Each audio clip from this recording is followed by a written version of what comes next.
Uh, I actually got a video done about how much we can wait and how long we can hold on. Um, I want to elaborate something out of that video when I did mention something about the soldier whose wife was Maggie and he had to call Maggie for a very long time before he was finally freed. That's a point we all fail to understand if anyone had actually gone through that story. It's about patience. Sometimes we want to hold on, and sometimes we're going to let go, you see, because we feel like we've held on too long that we should let go.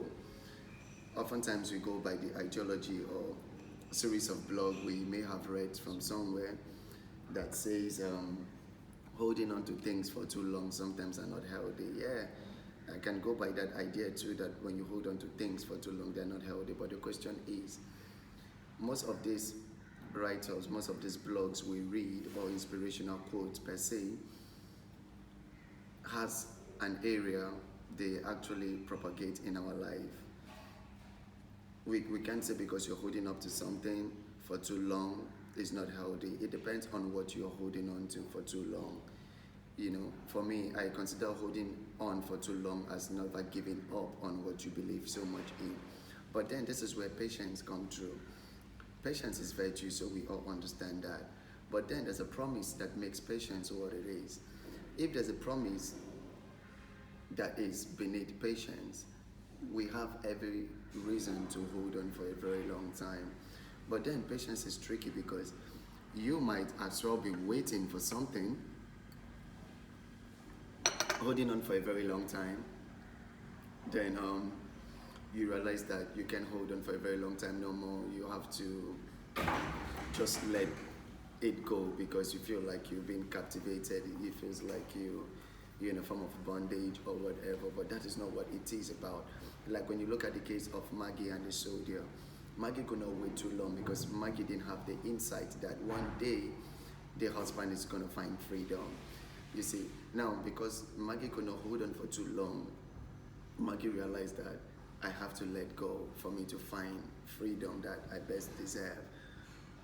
But then patience became tricky for Maggie because we oftentimes want to wait for someone for a particular thing, but as long as we keep waiting, we tend to realize that we've been waiting for years and nothing has happened.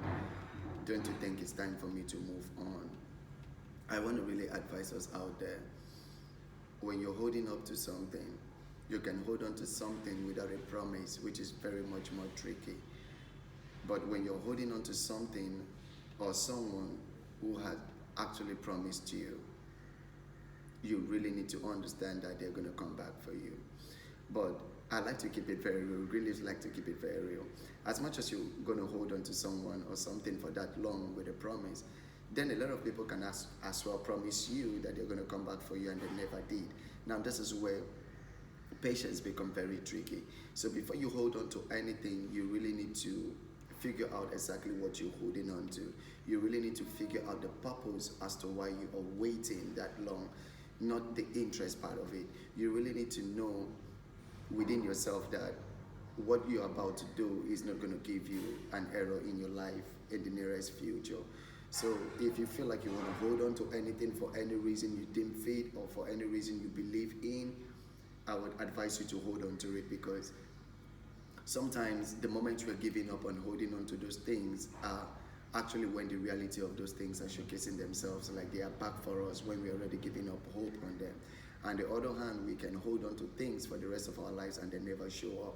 So what I'm trying to say is, to every advantage there's a disadvantage, to every merit there's a demerit, but we should actually be keen to realize what we're holding on to. If you ask me, I will hold on to something or someone with a huge promise because I know promise, for one, is the only thing you can break without touching. And I can only want to hold on that long with a promise, considering the fact that whoever is giving me that promise understands what promise is all about. Then I can hold on for as long as it is. But the truth is, in a nutshell, letting go of some things that you assume that holding on to them for a long time is a barrier to your life. No. you have to be very careful when you're trying to make a decision. Like I oftentimes make people understand, change is not always progressive. But because change is the only constant thing in life, we need to effect change. But then change comes with a consequence. When you change from A to B, you should be able to avoid whatever consequences that comes out of it.